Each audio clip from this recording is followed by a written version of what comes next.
they owned the building that Tyler the Creator had a store, Golf Wang, which was his brand of clothing. And then like he's like Johnny Shook was like, hey man, like dude, you should check this out. Like in the window is your tomatoes, but which says Bianco. The Navy says Golf Wang. Oh yeah. And so I they sent me a picture, and it's not like a copy of it. It's actually the art, and it was funny. But they were like, shirts, boxers, everything with the branding, and we had it was probably one of his kids in the company that saw our thing. I think that's a mindless company that won't give a shit. Yeah. And that was my fucking dad's art. Right. And it happened before that we had other people that would kind of sample it, I guess, or whatever. Jeez. The terms is, but the good news was they were super cool about it. And all I really wanted was my kind of dad's to get the credit for the artwork on it. And we did that. And it was a limited edition anyway. And, right. But they were super cool. And jeez. Well, it is attractive. I mean, and it really stands out. It's breaking bread. We'd like to thank the good people at Factor Meals for sponsoring today's program. Factor. You know Factor. They send you all these great meals, and they're delicious and fun and easy and beautiful. Get started at factormeals.com/factorpodcast and use the code FACTORPODCAST to get 50% off your first box plus free shipping. That's code FACTORPODCAST at factormeals.com/factorpodcast to get 50% off plus free shipping on your first box. And we'd like to thank the good people at tompapa.com. Oh, man, what a crackerjack staff over there. We've got lots of shows. The Grateful Bread Tour is out and touring right now. We've had great shows recently in California just last weekend. It's been really fantastic. Lots of people coming out, and we have lots of shows on the calendar. We've got April 11th at the Chicago Theater. It's going to be gigantic. March 20th in Dallas, Texas. May 3rd at the Beacon in New York City, and a whole bunch of other dates. If you look up tompapa.com, you will see that I am pretty much everywhere. So I don't think it's possible, we're even going to Hawaii. So I don't think it's possible that you live someplace that is not just a short car ride from a show. So thank you to all the people at tompapa.com, and really thank all of you for coming to these shows. It's been amazing. The Grateful Bread Tour. Are we going? We're on right now. Yeah, we're on now. This is it? Yeah. All right. Well, I will say a thing about comics I find. Yeah. And this is not because I'm not home being a homer or nothing like that. Like if I was sitting with, let's say, a physicist, I would have the same, perspective. But I would say comedians to me, and not just in times of horrible apocalypse and global events that are unthinkable. The comfort they bring, and I think that's the whole thing of the first responder now, amazing. My grandfather was a New York City fireman. I understand from a young age, to revere that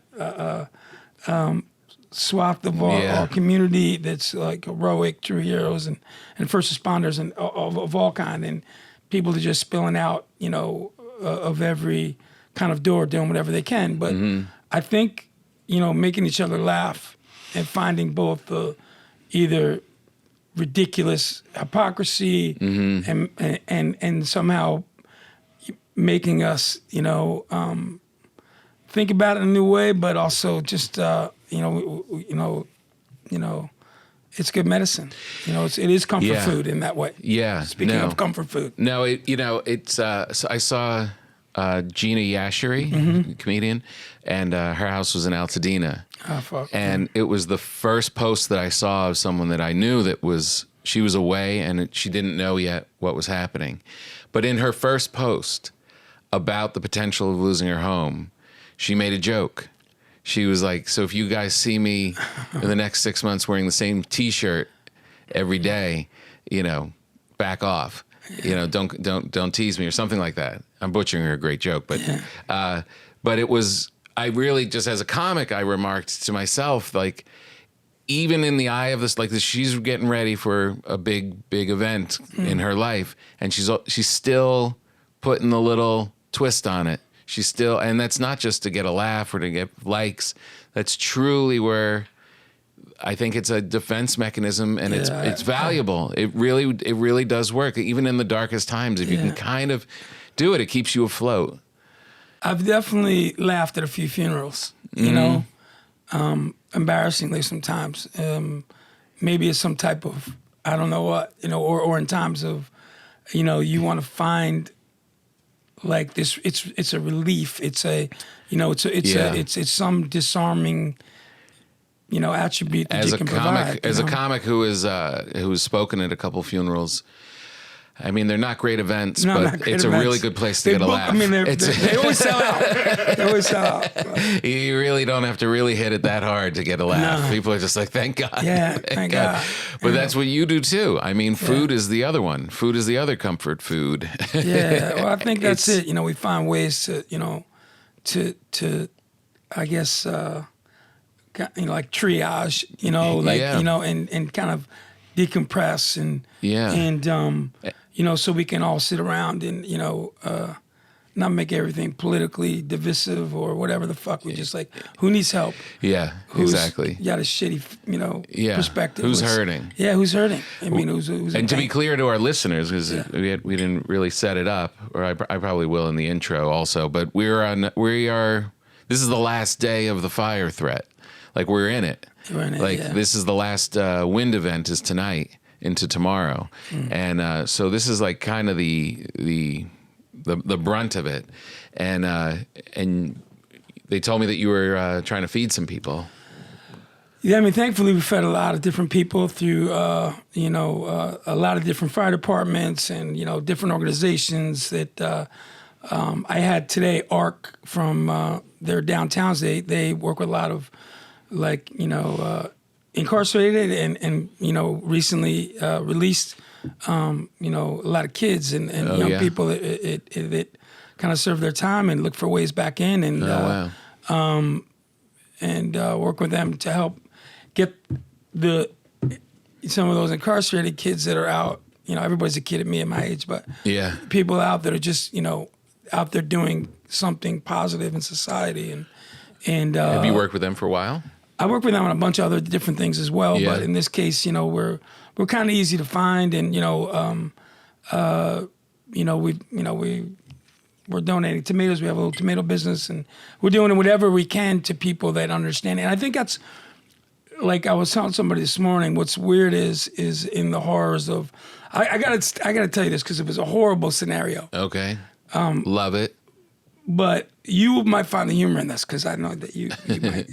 But it was a couple of years ago, and I was on the phone, and I was talking to a friend of mine just about, you know, about how we treat each other or whatever, you know, people unkind or whatever.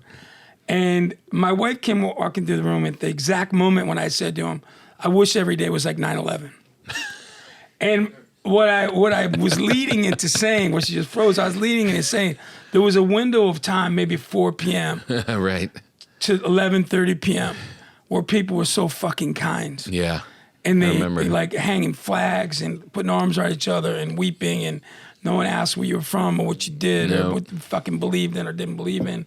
They just saw people in pain. Yeah. And so I think in this moment I'm also like, you know, what can we do? Like, okay, maybe it is only thoughts and prayers for some people that are far away, you know? Yeah. Maybe some people have, you know, a fucking few pizzas or, you know, a box of tacos or a hug or fucking handy wipes or diapers or, you know, and then like, you know, I saw Snoop Dogg, you know, has his, you know, his drive, you know, Jimmy's got the whole parking lot out with like, it's like a very inconvenient convenience store where, you know, you can get toothbrushes, toothpaste, diapers, all those things that, you know, that we don't think about. And like, and there's some things people don't need, like, you know, like I guess that, you know, so finding out what every situation like needs right now. And I'm also very, along with seeing the people in pain that breaks all our hearts. Yeah. I'd be lying if I wasn't also like in that, you know, 7.5 hours I felt on 9/11 where like, you know, fuck, this is, you know, it's moving to see, and I hope I never have to see it again. Yeah. That crushed me on, and I'm seeing it now.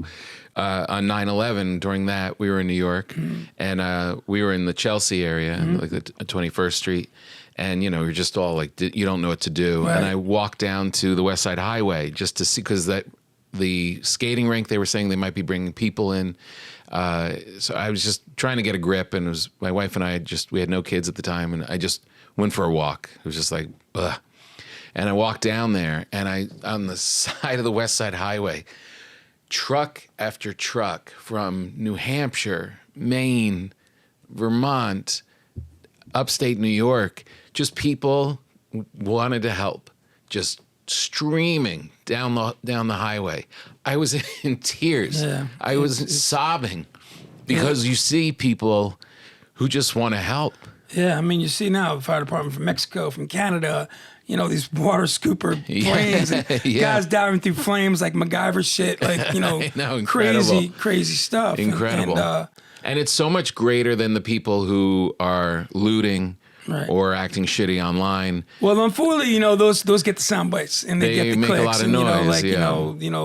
The noisy situation or the one, Yeah, because it's so absurd. It's so fucking absurd. And the idea that someone would dress up like a fireman. Yeah, I saw somebody that, they should definitely have to trade places with those incarcerated people that, that are helping do something positive in the world. Yeah. So I think, in this, like, there's two things we can't control, which is yesterday and the future, and but we can control right now. And I think that's what we're seeing in a lot of cases, people from all over that are just doing things from other countries, from other states. It is amazing. It's a pretty beautiful thing in this kind of very not so beautiful time. And it was bonkers. It was really crazy. I mean, for a city this big and that sprawling, to be united in anxiety, fear, grief. It's like, even now, like today, like walking around, it's like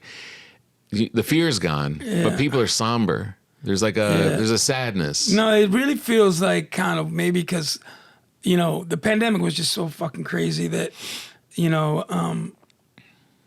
it was all so surreal. And like, dolphins are jumping in Venice and, shit's going on and there's no traffic. And like, it feels like a weird holiday that wasn't on anyone's calendar ever. Right. There's some of that, where even though it's hopefully the last day of the Santa Ana's and the big threat, the jury's still out. Like, who the fuck knows? Like, you watch these sparks fly through the air a mile in a minute and start a new fire. And the other things like we haven't had rain for 2 months, man. We're a tinderbox, I know. Here, Arizona, all through the West, and you think about these like nuclear war and all the horrors that adversaries, global, like what's the next thing at the airport? Matches. Yeah. What's going to be the next kind of like what's a great idea? To cause a community, terror. It is. I said to my wife, I'm a little over the once in a lifetime or 100-year events that we've racked up in the last 8 years. I was seeing something like, are you gonna watch? There's a planet alignment. So it's like, if it doesn't burn your fucking house down or like kill everyone, is it that big a deal? I know. Anytime you hear something like, they're like the planets. I mean, if they're hurtling towards us, by all means. You're just like, what does that mean? And you also, there's like a shrug to it. Like, you expect it. You're like, all right. My wife said last night, can you believe this happened? I was like, yeah, you can. Aren't you? I said, are you not walking around every day thinking at any minute something big's gonna go down? Something big's gonna go down. I'm always thinking that. I mean, no, there's no doubt about it, and it's. But I think it's also like right now, like it's a little bit like just in say in Los Angeles, for instance, where it's hard to, like, I mean, obviously the pandemic, every community in the world was hit, but coming out of that, I was like thinking that we just opened a restaurant here in the tail end in LA. But, the next year we're going to start to rebound. We're going to start to see brighter days. Right. And then, the writers strike. Yeah. And then people are like, oh, what the fuck's a big deal? Like all those rich guys, writing these novels. Yeah. They're just counting money and just checking their bank, their mailbox every day. They'll all be fine. Yeah. And then, you see some, young editors, grips, this guy, that guy. Yeah, like people- the trickle down of people that make up a big, swath of industry. Hurting. That are hurting bad. Yeah. And, mentally, economically. Yeah. And, like now it's still kind of, there's fumes of that. Yeah. Still. And like a lot of, obviously, that much better than me, but like, guys that, women, society, world that this has been their life. And now they have to question like, well, between AI and stop and like, Yeah, where the people- fuck am I? Like video Yeah. killed the radio star. I know like, this it's town like- did not need a punch in the No, nose. it didn't. And I think it's I don't want to say easy to look at far places and not understand impact of I would say pain is pain, it doesn't Yeah, matter. Like, exactly. it's like that. Sometimes it's like that. Ironically, we're sitting in that scene like in Jaws, when it's like, that's not a scar, this is a scar, and they're all like out fucking scarring each other. Or, Yeah. oh, that's not a disaster. Yeah, I've got one for you. I was during this one. Yeah, exactly. I know. And it's I think sometimes it's just letting it sink in, whatever people's pain was, whatever story it is. And you learn that Come it's back, you learn that it's people we're resilient. Like you go through enough of these things, and people do kind of If we're still breathing, we got a chance. Yeah, Yeah. I mean, exactly. and then maybe if we're not breathing, maybe there's still a chance we can become steps or something, or fertilizer or something, organic regenerative fertilizer. Yeah. I think I'd be delicious. You would be At some good. point. Yeah. I've You have to have so I'm definitely much. well marinated. You got to have so much stuff in you I now. got fucking so much Between stuff. sauce and tomatoes yeah, and I'm prosciutto, yeah, you'd be I'm- very tasty. yeah. So- And not enough physical activity anymore that all that muscly fats. Yeah, Enough, now you're uh, nice and marbleized now. I said I'm good chicharron at the end of the day. So I was back to the beginning, knowing I was going to see you, and my God. we did this. You were actually on the show, Oh my God. right? It's beautiful. Yeah, and you were in your restaurant in Arizona. We did like a funky Zoom thing during the pandemic. That's right. This is Yeah. our first time to sit here and politely. So I was. Still warm. I make bread for a lot of people. warm. I wasn't really sweating it because I know what I'm doing. Yeah, well- but you didn't want it to be a frisbee. No, but you know I what? probably would have made up a story if it was. I would tell you, chefs, bakers, whatever, they're usually the easiest, unless you're a dick, which is a whole other. But I mean, they're usually like, man, like, that's the thing about baking. Mm-hmm. It's a beautiful thing. It is definitely probably the ultimate metaphor for the relationship business. Mm-hmm. Like you never master it. We're totally equals. Even if there's a portion of my life where I become dominant, Yeah. there'll be a time when whatever that means, I won't be able to reach the top cabinet for the salt or Right. or like I did something exactly the same and it just has not happened. And whether it's weather or my the thermostat was off in the oven or Yeah. the wood was wet or and then every conversation starts with it's not, Yep. instead of just letting it be, and I think that took a long time for me, Yeah. like to. I've been in business since '88, and I've luckily I think I've made more bad than good. But I learn things when I burn things, which is my favorite catchphrase there for you kids at home. I mean, that's where all the lessons are. Yeah. Yeah. Going back to the comfort comes from pain, and and understanding. But when you you have a spot, Yes, Tom. and everybody loves your spot, some people. you can't really afford to have a bad day.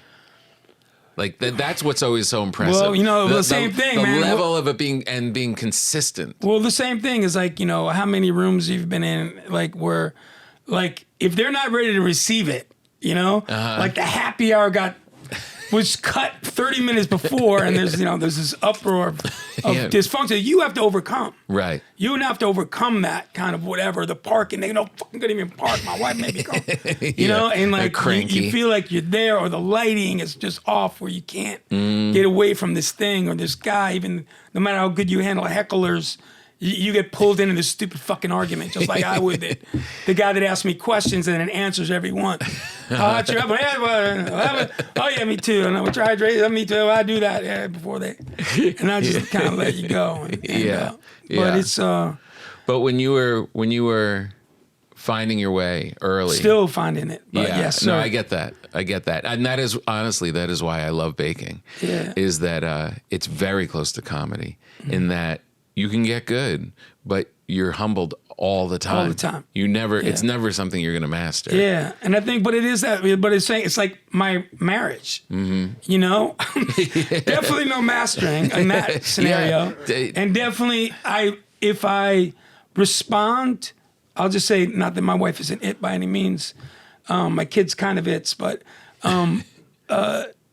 if I respond to what it needs, in this case, she needs, right, there's a better opportunity for the end result, right, more than what I want to give it. You know what it needs? Oh, it needs walnuts.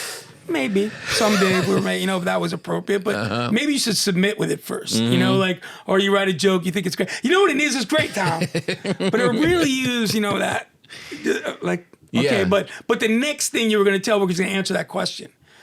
There's deprivation at some point in anything. Right. Do you find that sometimes with somebody's like, and sometimes when you ask somebody to look something over or taste something, they don't want to just give you sometimes, hey, this is perfect. They're like, wait, I should probably, know that I'm really listening. And then it goes to this whole fucking thing, which is, okay, now you're an expert. I just want to, we're going to make you laugh. We're going to tweak it, or we'll like in its totality in the hour set, it'll make sense. Yeah. Or like in this one menu item and you saw one, it's like, oh, fuck, there's not even any whatever with it. It could really use that. And then next, like if there's 4 courses, which is probably my limit. Because I'm already losing me, even though I've had some great tasting menus and different experiences that can be fantastic. But for me, like if I have something to start, something in the middle, something to finish, and a good glass of wine, I'm usually pretty chill and happy. Yeah. But but somewhere in there, like in that 4 courses, there's an opportunity to punch in the face with whatever it's flavor or fat or and then somewhere where you're that thing makes you really maybe unintentionally have an expectation for what the next thing comes. Like this just cleanses your palate, right? Like whatever. I keep using the comedy thing, but just like there may be a point in the set where I'm gonna keep you. I got you, and I'm stringing you along in a positive way because I know this thing's coming. Right. If I just grab your attention along with the story, I'm gonna connect it back, and it's all gonna make fucking sense at the end. Right. and I think that's what cooking is. We want it to make sense at the end. Yeah. That when you get the check, somehow as a restaurant or fucking whatever, that you somehow whatever the monetary suggestion is or agreement that you made when people came in, they saw the price, they came to the bill, that somehow at the end of that you feel like, I understand why. Right. I see all these people working, focused in this place and the lights in this neighborhood and the real estate, holy shit, and the insurance and whatever. All these things that somehow now the food was delicious. The people were kind and welcome. Yeah. They were competent. They were informative. Even if they were just kind, I don't even need to be that competent. Or just open. But just, the end of that thing, you just said, man, that was really worth the price of admission. Yeah. And, just answer your question before, like, back in the day, in the like, mid-90s when we started getting some attention from different things, that's when people used to start coming out, which I never really heard. Like, there was back in the day, there was this thing, which the Zagat guy, remember that back in the day? And I remember, I didn't know shit. I knew who James Beard was, but I didn't know about the awards. I didn't know anything about any type of anything, rating, anything. And somebody came in and said, dude, you got a fucking 29 in the Zagat. You only one of 2 restaurants you got in the country. You got it. Wow. And it was like us and Valentino at the time. That was and I was like 29. I know I got 62, and I had to leave high school early. 29 doesn't seem too promising, but it was like 29 out of 30, and that started a whole different thing from that point on. People stopped, maybe some people stopped coming to eat, and the other people came to check you out. Right. And see if you're all that. We're gonna check you, and it felt so clinical, like a fucking alien, like you know, probing you, and like you know, just like lay down and tell me, you know, help me tie this thing in the back, you know. Yeah. And you're like a dog at the dog show. And I think that's something for young chefs I try to do, and sometimes even compliment you, like guys that work for me, like I went to another place and it sucked or whatever. And then you're like, well, what sucked about it? Let's talk about I didn't like. Oh, you didn't like anchovies, or so I think like replacing things that wasn't for you, that something wasn't funny, or something wasn't delicious, like you know maybe taking time before we you know give it 2 rotten tomatoes or whatever the fuck to really like to maybe look at someone's body of work or maybe that particular day or that time, and just to be more thorough. And you don't have to be the breaking news. We just have to be the most thorough, truthful news, and then find the best way to articulate that. You know, I saw this Does it great. make sense, Tom? It does, some of it. Awesome. Yeah, that's pretty good. Some is an uptick from mine. No fucking way. Oh boy! All right. Do you want to eat well? Do you want to eat easy? Do you want to eat in a way that is going to save you time and money? I would sign up for Factor immediately. Factor has chef-made gourmet meals that make eating well easy. They're dietitian approved and ready to heat and eat in 2 minutes, so you can fuel up right and feel great no matter what life throws at you. I signed up. There's all different ones. There's keto, there's vegetarian, vegan, calorie smart, protein plus, all these different ones. I signed up for the vegan one because I wanted to clean up my diet. Don't judge me. And they sent me all of these vegan meals, and it was such a delight. Because not only does it all come all prepared, you open up the box, you poke the top, put it in the microwave, you're eating in like 2 minutes. When you look at all the ingredients, and I thought of all the time I would have to spend researching what to put in this meal and then go to the store and get it all and then bring it all home and make it, it would have been so costly and it would have been taking up half of my day. And here I just popped it right in and had this very satisfying, delicious vegan meal without any thinking. I have to say, it was great. And I'm not saying it because they're a sponsor. I have more of them in my fridge right now. You can lose up to 8 pounds in 8 weeks with Factor Keto meals based on randomized controlled clinical trial with Factor Keto, with 40 options across 8 dietary preferences on the menu each week. It's easy to pick meals tailored to your goals. Like I said, calorie smart, protein plus, keto. You could also get snacks. You can have smoothies. You can have your breakfast, whatever you want. You're going to love it. Eat smart with Factor. If you want to support this podcast and eat well, go to factormeals.com/factorpodcast and use Factor Podcast to get 50% off your first box plus free shipping. That's code FactorPodcast at factormeals.com/factorpodcast to get 50% off plus free shipping on your first box. You will like it. The Taste of Things is this movie that my friend turned me on to. It was a couple of years ago. It was in the countryside of France, and it was about a chef.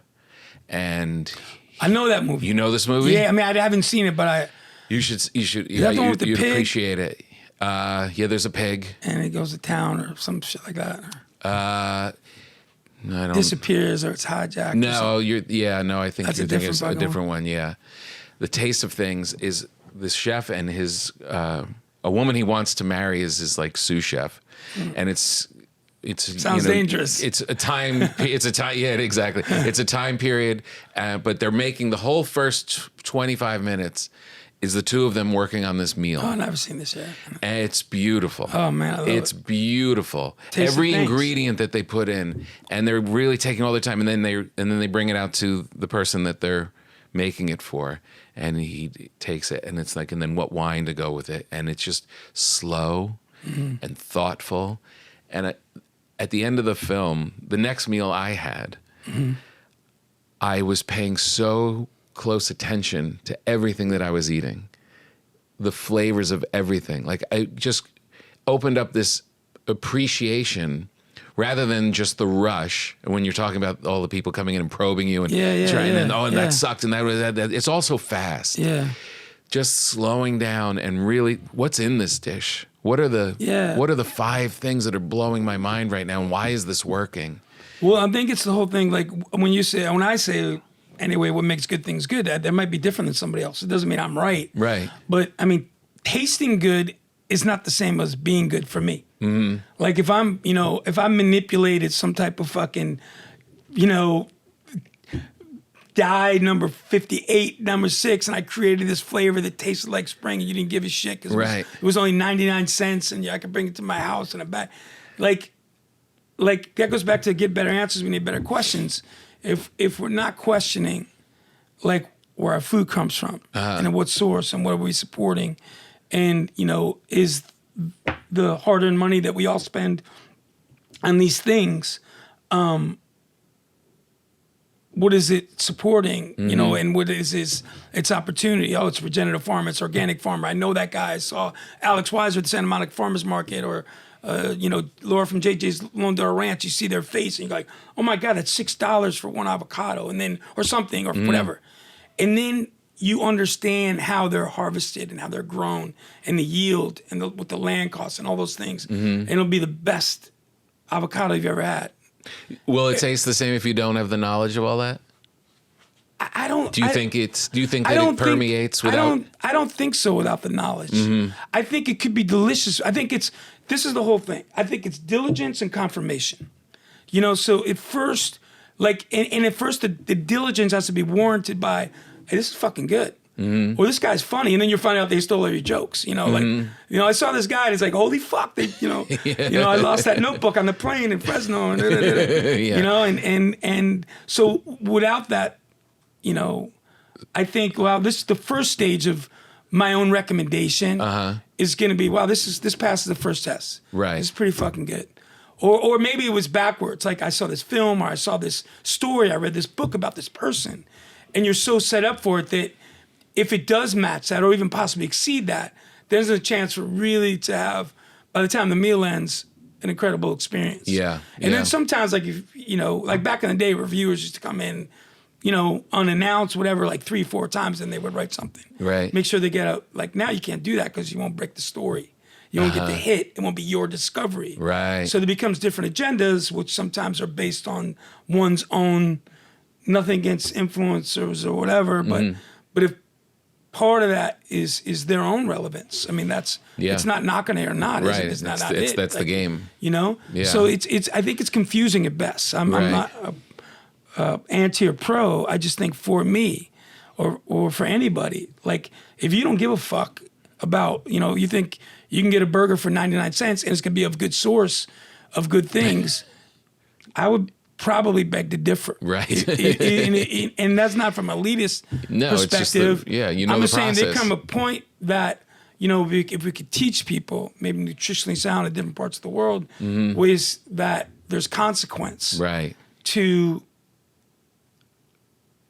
political decisions. And I'll fuck this story up, but there's a friend of mine named Gary Naban, who's started something in Southern Arizona called Native Seed Search, and they were like collecting, disappearing native seeds in the Southwest. And I went for this talk at U of A, and that he was doing with another professor, a Native American professor, and she was talking about the correlation of we read in the paper it's 1918 and Goodyear Tire Company is going to move from Cleveland to the west side of Arizona. And they're going to do this whole town, and all these farmers are making this, growing wheat, cotton and wheat. Well, we're going to forget about that cotton shit because we got something. I mean, forget about the wheat that you guys are growing, this foreign white wheat that thankfully some of it's coming back now. But forget about that wheat that you guys are growing, and it's 50% of your diet or 40% of your diet. Fuck that shit. It's cotton. We need shitloads of it for these tires that are on these new cars. They were doing it. They were in the Middle East, in India, whatever. They were bringing cotton in. Now they say, well, shit, Arizona be a pertinent environment, and then later on Texas. But boom, the Native farmers, Native American farmers are now, they're growing shitloads of cotton and all the farmers. And then you see from 1820 to 1950, in Native peoples that now their diet has been replaced by 50% more animal proteins, frying, this, that, the other thing. They became out of balance. They took their something out of that. So even though I'm saying there's no disrespect for Goodyear, we didn't know smoking was bad for us at one time. Right. We didn't know the decisions that were bad. So it's not about knocking our past. Right. It's about learning fuck, dude. It was learning from it. Hey man, if what the amount of chemicals it needed and pesticides it needed for it to grow and the damage that it did. It took, even after there's still some cotton grown in Arizona, but most of it went to Texas. And, but the land was at 15 years to recover. Right. In a lot of those farms. And 15 years? Yeah, I mean, for the time that, the soil regenerated or whatever that it was. Jeez. And, I hear different stories about different parts of the world that, you can only extract so much without something kind of, just young uncle, at some point. It is amazing when, back to the knowing the origin of it and knowing where it came from and how that affects the meal and the whole experience. It is true. Like if I have a couple wines that I love, and it's because I knew the story or heard from somebody who loved it and how they found it, and that just, it literally makes your brain say this tastes better. I think that's everything. I think that's the thing about, it's funny because I'm a localist and I want to make growing greens and buy from our local farmers, but there's certain things that, we are a global economy. And part of that is if I can bring a bottle of, Chianti over there, over, and I was lucky enough to visit that place and eat with the family. This becomes a fucking genie in a bottle. It's true. And when you say, holy shit, 2019, when the dolphins were jumping up Venice and Veneto, and you're drinking, what of that will taste like capture? Right. Or the stress of that time, or that yield, or that whatever. And I think that is the one thing, and that's on this, as we able to bread from freshly milled grains and, go to the farmer's market and get beautiful, highly seasonal things. Yeah. I think it's important if you can, if you don't have lemons where you are. Yeah. God forbid we have a scurvy outbreak. We got to make sure that we can get you lemons sustainably delivered, and you give us what you can grow. Right, right, exactly. We can grow potatoes here, but if it was Idaho, somebody can yield, we can find ways to work with each other. Yeah. And it's funny how that kind of connects, because you have all the research of all the stuff that goes into the stuff that you make in your spots, and you could, the first time I walked into one of your places, I was just told this is really great, and but I don't know the backstory on all the stuff. I knew a little bit about you, but whatever you do and however you learned and sourced and all of that stuff, when I bite into it, it's different without knowing any of that. I bite into it, it's a different experience than all the other pizzas that I had eaten up to that point. You know what I mean? It's a kind of a trippy thing that it's, that's what an artist is. But I think it's, that's very kind, first of all, Tom, but it's also it's funny. I only use the best in one reference in my life. I say all the time, to my kids, my friends, oh, this is the fucking best day ever. This is the best. And I don't feel bad about that, because it doesn't make us trade in all the other best days. Right. It is like this steamrolling in this fucking, now this big kind of, whatever of collective best days. Yeah. Unlike something singular. I never made a best pizza in my life. Right. But whatever our views of spirituality is, all the good ones seem to end in a collective, Yeah. Not on an island of if you're fucking so good in this life, you'll be placed on a fucking island with no one else. Whatever your spirit will, wallow in. And I would like to think that whatever our energy goes, that it goes to with a bunch of energy with a similar intention. Yeah. That just try to, hey man, I'm at the end of the day, I ain't curing cancer. I'm a kid dropped out of school that was fortunate enough to to be stuck at home. Like when I was a kid with asthma, it sucked sometimes when I couldn't do things, but it was what a gift it was. Yeah. To learn at an early age there was something greater than me. It was breath, I was not invincible or immortal. And I was stuck home with my mom. We had National Geographic, which no one ever looked at me once in a while. And we had the Encyclopedia Britannica, and we had gourmet magazines, like every fucking one from 47 to Amazing. Present day. And it was so weird in that, I remember years ago, I did a thing during the old gourmet offices. I remember walking upstairs and their photographer, Romulo Yanes, I never forget because I saw his name for, he's there forever. Yeah. And I saw these, photographs of how when there was nothing, like now we go on our thing, it's like a million things and videos. It's like I remember seeing, my first concert was, this is all connect somehow, it's gonna connect. But my first concert was Peter Frampton Comes Alive, 76. And the next year I saw, Led Zeppelin. And that's when it hit me, when I never saw live music really until then. There was no live music. There was when Saturday Night Live started, I remember right after that in New York, there was Don Kirshner's rock concert. Yeah, I remember that. And at that, you could see live music. I remember staying up late. Yeah. You could see Yes, in a very blurry image with fucking horrible sound. Yeah. And you felt like you were somehow immortal or like a ghost in the machine. I'll never forget when Robert Plant said, the garden's full of weed and fucking whatever, Robert Plant said, hello, New York City. I'm like, motherfucker, they're in New York City and I'm in New York City. And this is crazy. We're breathing connected. And there was something about that. And I think it goes back to going to someone's restaurant. Right. And connecting with something that was either, not to be dramatic, otherworldly. Yeah. But I do that I know. I was just in a bakery in Frosinone in Italy a couple months ago. We were going to get some olive oil down in Puglia.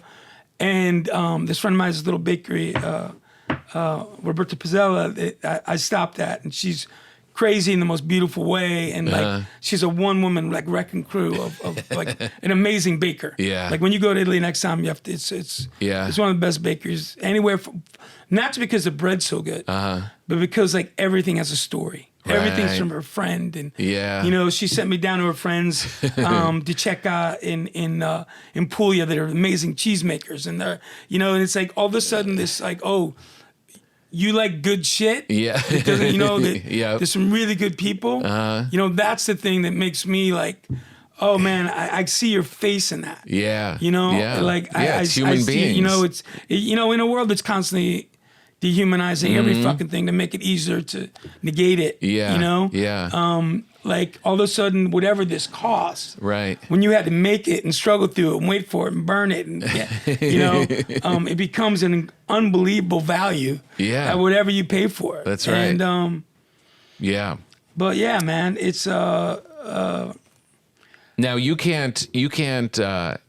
You're on a little bit of a diet. You can't eat things right now. You know what? I will say this, Tom. I learned that I got a mirror at my house and over the holidays, and I had a little bit of a health issue. I had some stuff with my asthma, and I'm just doing a little bit of a kind of a thing. But I will find a place to enjoy this. All right. Thoroughly. Right now, I'm enjoying the you could just smell aromatherapy. This is just the way you're handling the bread. Honestly, is making me very happy. It's really, sad. it's like a grandmother taking a child in. Yeah, it's pretty much. I think there's ways in that way of eating something or something that we're just ripping off and hammer it. But even the anticipating, the foreplay of it. We do a thing on this program called an uncomfortable moment. I got plenty of. We have a lot of researchers who go and take deep dives into you and what God. you're about. I'm sure it was Thank just you. a puddle to find the uncomfortableness in my life. It was not no scuba gear. And we're talking a lot about the source of things and things that are good, and you have I think the reason that you're successful is that you really care and you have a lot of integrity about food and how we deliver it to people.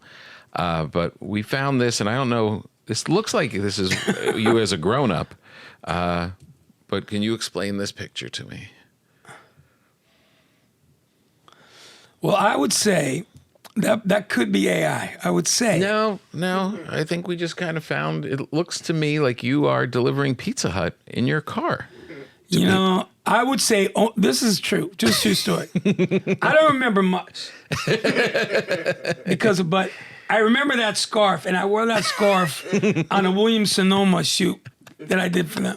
Oh, you did? And I know that I don't have. If you look on my little only thing I have, there's probably 5,000 posts, and there's 3 pictures of that I'm in, and that might be one of them. But so there's zero explanation to that. Not that I would have took that job in a minute if I needed it. If you're on the road. I'll fucking eat it. If you're on the road and there's a cheap, very commercial pizza option, is there a favorite of yours? I probably would just go with a plain cheese pizza. I mean, you want to not press your luck, and I think that. Are you Domino's or Pizza Hut? Well, I mean, I'm not either. No disrespect to either. But if I'm like at a kid's party or some shit, like, I'm not gonna I'll throw it down. It's all good. I mean, like. My daughter's a Papa John's kid now. She's going to school in New Jersey. There's worse and vices. She's fallen in love with Papa John's. And we keep saying, you're in New Jersey. Yeah, really. You're in New Jersey. Yeah, we gotta get. We hope like a lot of young love, it's fleeting. Let's just say. You cook for thousands and thousands of people throughout your career. Mm-hmm. Tell me a little bit about your home life. Do you cook at home? You know what? I occasionally I do cook at home. I do. You do. I do. Are you the cook or like it's? I learned that when the family's around. My wife is actually makes a couple things really good. She's Mexican American and awesome, and she makes like killer enchiladas. She makes really good tamales. She makes this calabacita soup that I love. But I would find that it's been brought to my attention. I should say that I have a tendency, maybe in the kitchen, it may be the only place I feel an inkling of competence, that somehow I tend to take a little bit of an intrusive role, I should say. Yeah, you're a bully. Somewhat of a bully. But do you because I mean, you cook, your whole life. Like, do you enjoy cooking at home? Yeah, I do. Or do you? I do. I like it. Do. I do like it. It's just different because it's also like, I mean, I got married, late in my life. My kids don't know what the fuck that I do now. So maybe if you make something that doesn't suck, totally, even though they hate everything. Ironically, my daughter Nina, she's 10, gonna be 11 soon. Well. She hates tomatoes.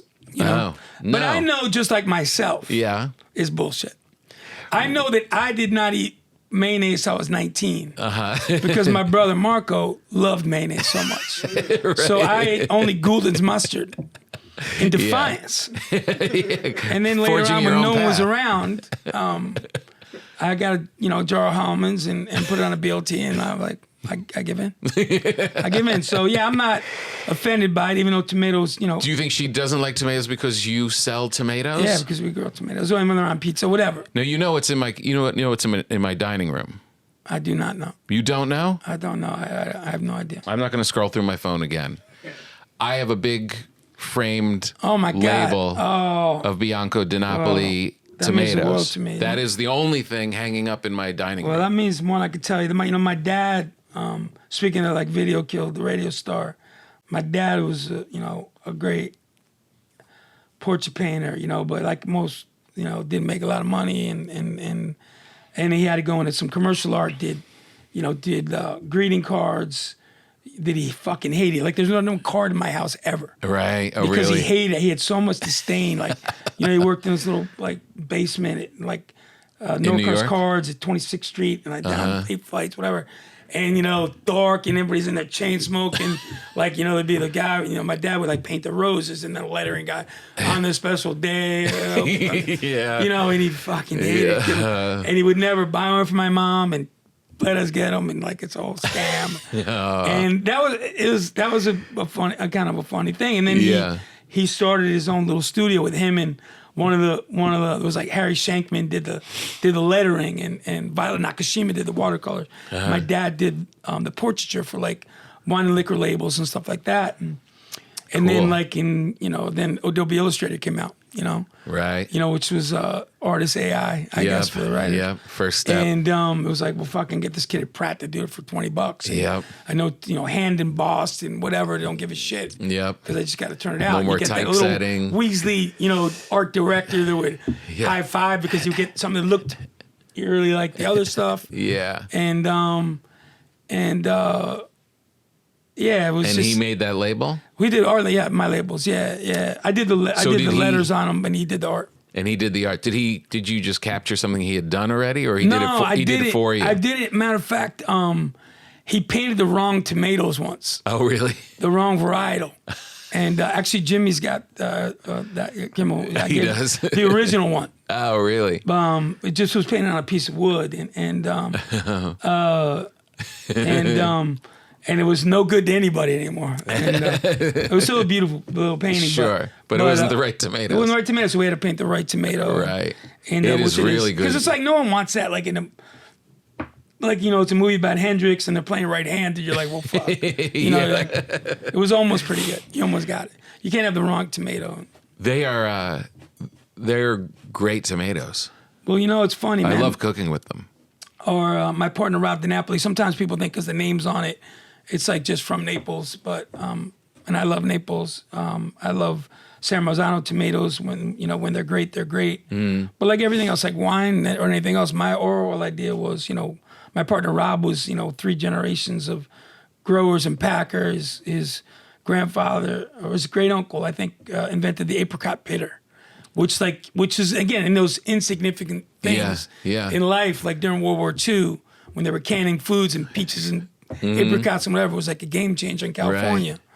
Right. And they were also in the tomato business. And when he approached me like a little over 20 years ago now to do something, they had a great line of tomatoes on their own, and I was using something from Italy at the time that I was happy with, and his were grown in California? These were grown in California. And I was just like, hey, man, well, if you ever do something that you want to commit to organic or regenerative farming, let me know. And maybe we can collaborate on something at that point. Right. Because I wanted to know, but I didn't want to stick my fucking name on something. I want to understand we could work with our farmers. We could make a pantry better than we found it without calling bullshit anybody else. Like, it's like wine. Great. Love it. Yeah. Tuscany, Puglia, Napa, Sonoma, Bordeaux, whatever, all great. So my thing was, well, why don't we take why the Italians came here anyway? They understand how fertile land was. That great tomatoes would grow here, just like they would grow where tomatoes were discovered in Chiapas, Mexico, went to Chile, went to Russia, ended up in Italy, where they did a pretty fucking great job. That's the real tracking of it? That is pretty much the tracking. China, wow. All of it. It's all, it's not a native Italian thing. Right. Like many things. Yeah. But like many things. But the Italians like to take credit. Well, they definitely had an environment. Yeah. And they were great farmers and understood. All the varieties, and that's the thing too. Like for us, we'll use a shorty or like box type Roma, because unlike like a maritime or you have the sea, you have it more like you have the fog rolling in at night and in Naples or in San Marzano. In Sac Valley, it's 105 during harvest. Right. So they got a fruit as quick as, quickly as possible. Otherwise it's going to be tough. Set, and then, you're at the mercy of a lot of things. So anyway, so when one of our farmers, said, hey, we'll do 50 acres 1 year, and then we had the first harvest, it was pretty much just for me. It was like I used 2,000 cases a year, and it was like 2,600 cases that we got. And I gave them some of my friends, and they really liked them. And Alice Waters, I gave it, and Alice was a big supporter, and a friend, and late great Judy Rogers at Zuni, chided them and said something really positive to a couple people.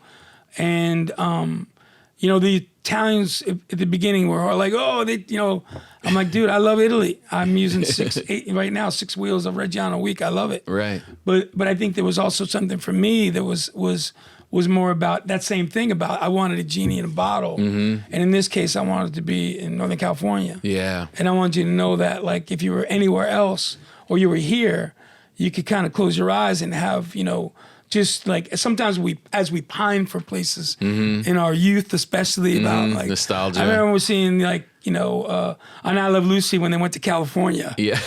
Like I remember started thinking about that. Yeah. You know, when they only were in that little room the whole time, that little apartment, and all of a sudden they're in California. It was like a hedge or a thing, or even though it was in black and white, you can imagine a swath of blue sky. Yeah. And you started thinking about your world broadening. You know? Yeah. And so how much do you create? How much do you generate a year now? How many cases? we're at about all together about 500,000 cases. Whoa. Yeah. From 26 to 500. Yeah, I think 400. Jeez. 480,000 or something. Man. That's all. And is everything. it nationwide now? We're nationwide. We're in Canada. Toronto's huge for us. Wow. Shout out to all our Canadian friends. No nicer people. I was just there. Hopefully, they'll remain Canada. Keep it Canada, people. Yes, stay Canada. We love them. And wow, and so then, that's and really... then our good neighbors in Mexico, which Mexico City's used for us, and which is amazing. They have great tomatoes there as well. Yeah, yeah. Especially in their history and all the different varietals that grow. But oh, it's great. But isn't it funny? Back to the story thing. Yeah. It's like I really love. I mean, I have a picture of the label in my dining room. So when I cook with it, I'm thinking about you. I'm thinking about our time, and it makes what I'm making that much better. Well, it's for me, just to be honest. I mean, I hate saying to be honest because it makes like the other things I'm saying are not honest. But this one's really honest. But this one's truthfully honest. Or back in the day, we should say back when I was a kid, I was so fascinated with branding in general. Not because my dad was just an artist and he was doing that in a lot of cases. And I remember when I was a kid, in the summertime, one of my many jobs, I'd run stats for him, which were like stat copies before they had like, it was like Xerox machines. You had to run down to, they were like 26th Street and like on the west side, you go to these stat houses and they were like, kind of those rooms downstairs, knock on the door, slide, come in, like these big machines you give them, then I'd fuck around for like 45 minutes, and another 45 minutes as I walk back to the studio on 39th Street, getting these stat copies. Yeah. And there was just something that... the branding? That, just connected me to the power of STP. Stickers, and Coca-Cola stickers, and Tony the Tiger stickers. And you used to be able to go to the gas station and fill up, and they give you a stack of stickers. Yeah. And I remember driving my grandfather was a New York City fireman, Hooker Lavery 17 in the Bronx, 143rd Street, and shout out there. And my dad lived across the street, but they moved to Connecticut, and I remember driving from the city to Mystic, Connecticut, where he was a fire marshal there for 25 years. Retired, and I remember it was like going to another country, but there's one gas station where we'd stop, and they had the old school Coke machines where you pull out the Coke. So you get this bottle, which in New York, I don't know, we didn't, for some reason, they were kind of gone. Yeah. By then, it was like cans would come in with the pull tabs, but we could get these glass bottles. I remember drinking this thing like it was, like a treasure. Yeah, like it was, Sassicaia. Yeah. And I would rinse the bottle out and save it and stack it, and I'd have all my stickers and later I saw that same thing with food, like whatever it was in the deli, that when you grabbed your tomatoes or that olive oil, that became, if you didn't know, that was somehow. When you went to other people's houses, there was a common denominator factor. There was it quality? Was it common denominator? Was it familiarity? Yeah. And I think a lot of it I thought was the same thing. That totality of something, which was like it had to be good things good. It wasn't going to slap our I don't want to slap my name on the pedestrian thing. We had to make it good. We had to make it good source. People that were looking at organic farming and regenerative farming and understood the impact to not only its flavor profile to the planet, but I wanted, could we use some of that? Like I remember seeing some movie back in the day on the subliminal advertising in the 50s. Go to the movies and halfway through, you're thirsty and then you slow it down. You see like, dogs panting and the Sahara and all this bullshit. But what if you could use that for good in some way? What if at the end of that rainbow, that siren led you to an island like we're gonna take you to a good place. It won't be the island of misfit toys, it'll be actually toys. It'll be toys that are good for you, you want to play with. And I think of anything else, like we had a couple years ago, my buddies, John and Vinny, dear friends, and people speaking in the middle of this tragedy have helped so many people are now giving so many things away. And those guys are fucking always there, as so many other chefs. But anyway, they gave me a call one day that they owned the building that Tyler, the Creator, had a store, Golf Wang, which was his brand of clothing. And then he's like, John was like, Johnny Shook was like, hey man, like, dude, you should check this out. Like in the window is your tomatoes, which says Bianco, the Dinapoli says Golf Wang. Oh yeah. And so I they sent me a picture and it's not like a copy of it. It's actually the art. And then just the art in there. And oh really? And it was funny, but they were like, shirts, boxers, everything with the branding. And we had, it was probably one of his kids in the company that saw our thing. I think that's a mindless company. They won't give a shit. Yeah. And that was my fucking dad's art. Right. And it happened before that we had other people that would kind of sample it, I guess, or whatever. Jeez. The terms is, but the good news was they were super cool about it. And all I really wanted was my kind of dad's to get the credit for the artwork on it, and we did that. And it was a limited edition anyway, and but they were super cool. And jeez, well, it is attractive. I mean, and it really stands out. But I think that's the thing about it is like imagine all our wives are beautiful, but the ones that hang around are us. Are we beautiful internally? Beautiful gets ugly quick when it's not internally beautiful. Right. And so I think that was the opportunity, even with something with tomatoes. Like, I wanted to be like, even with a wine label, like, these things are like, as I look at this, it's nostalgic and it says something like, I don't want to say I'm being a dick about it, but I don't want to spend 26 minutes with an ugly label, and that sounds terrible. True. No, it's true. But I think when you have something, it's like, scribbled by somebody's daughter, or there's a paw print or someone's dog that, had great musk on their feet, whatever, on the paw feet. Hoof, like hoof. What do you make for breakfast? You know what? I another relationship I have is scrambled eggs. And my wife actually makes better scrambled eggs than I do now, even though at one time I was the teacher. Oh, really? In this case, the student is. What's the trick? The trick is this: I do like to make it in a stainless versus a nonstick pan, and I get it screaming hot, till you can bounce water off it. And then I use a pan that's way too big for it. I have a really big cast iron with a lid. And I'll, for they can take 6 eggs at a very thin layer. And so I'll get it screaming hot till water dances. I'll let it temper cool for a minute.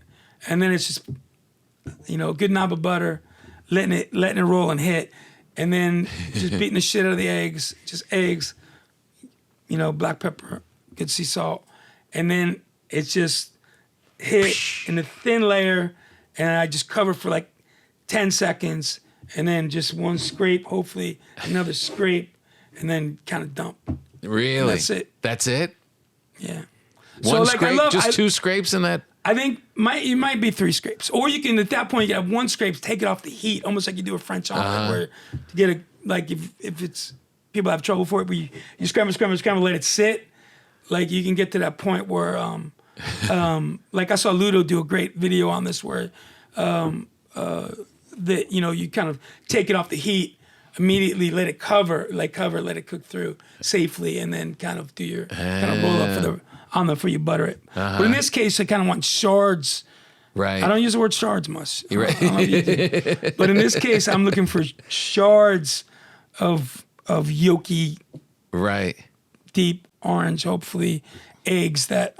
But in a big pan. But too big a pan. It's Too like big. anything else. Like crowding anything. Right. Crowds are rarely good, except for That's- on the circuit, on the comedy circuit, of course. It's or in funny. restaurants. Yeah, I literally was we want making that. eggs earlier today because my daughter was home, and it was too small of a pan. Yeah. And the spatula was too big for the pan, and it was a shit show.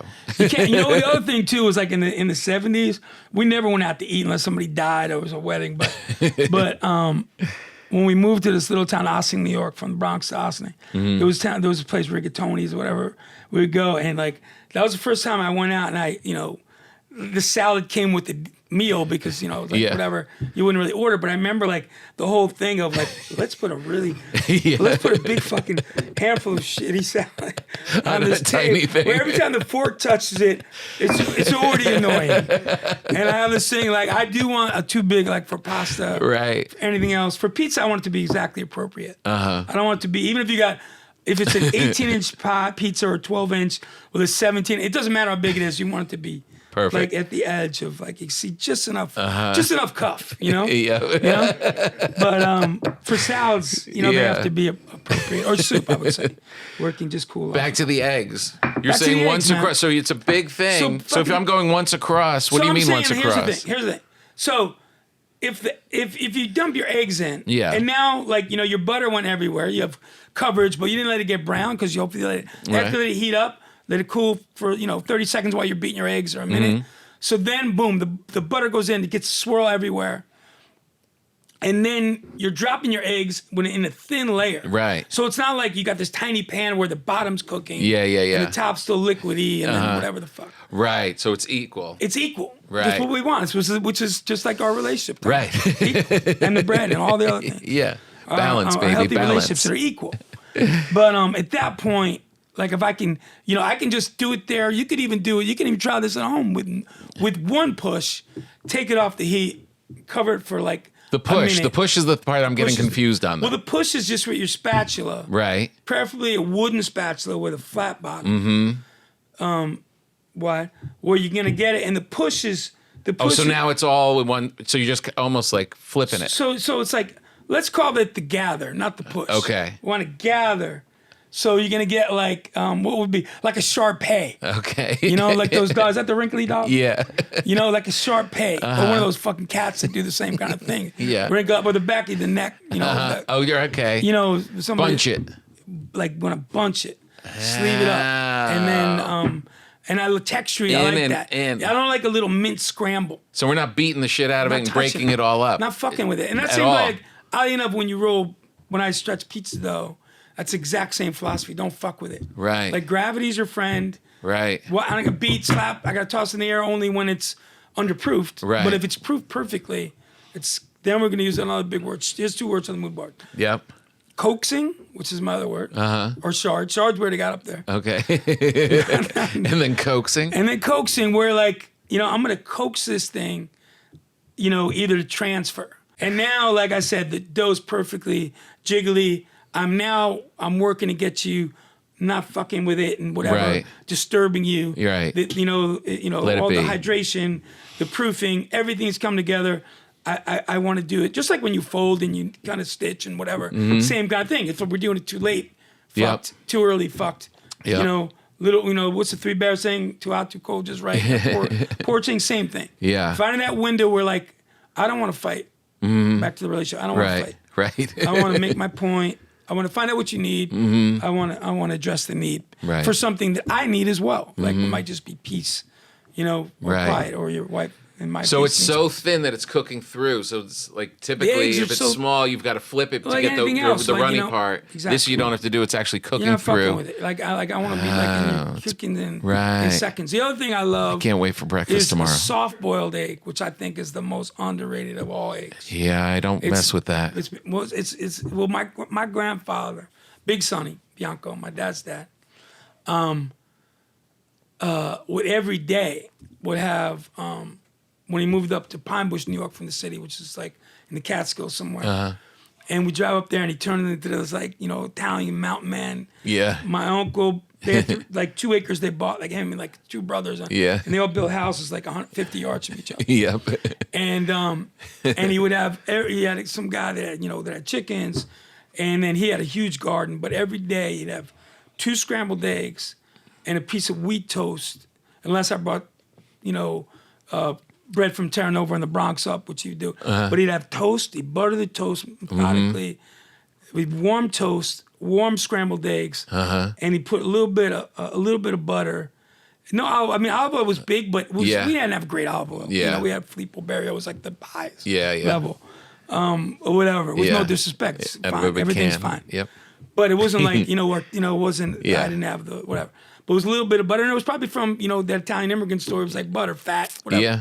So it was just a little bit of butter, the toast, and then he would take it and he would just perfectly, almost like turn it all together till it was like kind of like the ice cream shops, they do the mix-ins. Yeah. It was like that mix-in With the butter. where the yolk and the white and whatever, it was all perfectly together with the torn up. He'd tear the toast up. Wait, this isn't scrambled eggs, though. No. This is These are soft-boiled eggs. Okay. Soft-boiled eggs. The other egg is going to be your new friend. I'm telling you, Right. because it just does something. It's like, fuck, you're coating my toast. Right. We're not dredging it. You're not runny, which I like a poached egg too, but you're not runny, yet you're not running from me. Yeah. Like you're hanging around. You're hanging around. And I think those things are, that's what we want our people in our lives, the good ones.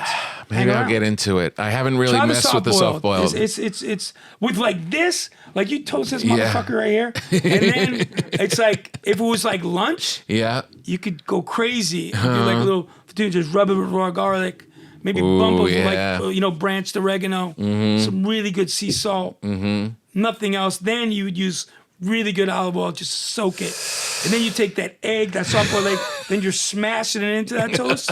So it's like this eggy bruschetta. Oh, boy. And then you're like, fuck, it all makes sense. It all makes sense. Toast. In the shittiest town you ever went with. If they knew. Yeah. If they had access. Yeah. Do you make everything would change. focaccia? I do make focaccia, a lot of focaccia. That's my 2025 endeavor. It's good. We'll come down to Pane, and we do a lot of focaccia. We do focaccia sandwiches there. Yeah. We also do like, focaccia that's done. I want to do the thick focaccia. Yeah, we do. We do a pretty thick focaccia, but we also do like puccia bread, which is basically like a pugliese, almost like a pita bread, where you can just but we kind of still dock it pretty good, so it doesn't open up like a pita bread. It's still a structure that we just kind of split warm and fill it with like, nice. With appropriate condiments, we would say. Oh man, But, that is nice. Yeah. Well, thanks for being here. Oh this my was God, so it just great. flew by, didn't it? Man, oh man. Everyone's waking up now. Yeah, I know. Exactly. Everyone's hungry now. Yeah, they're waking up. They're waking up from their nap. What an honor to be here, Tom. So great. And especially during this crazy during week. these crazy times, but we have to remember to, feed hungry people and hopefully make sad people happy. And, I want to come down to your LA spot, but I only want to come when you're there because you've never met my wife or my kids.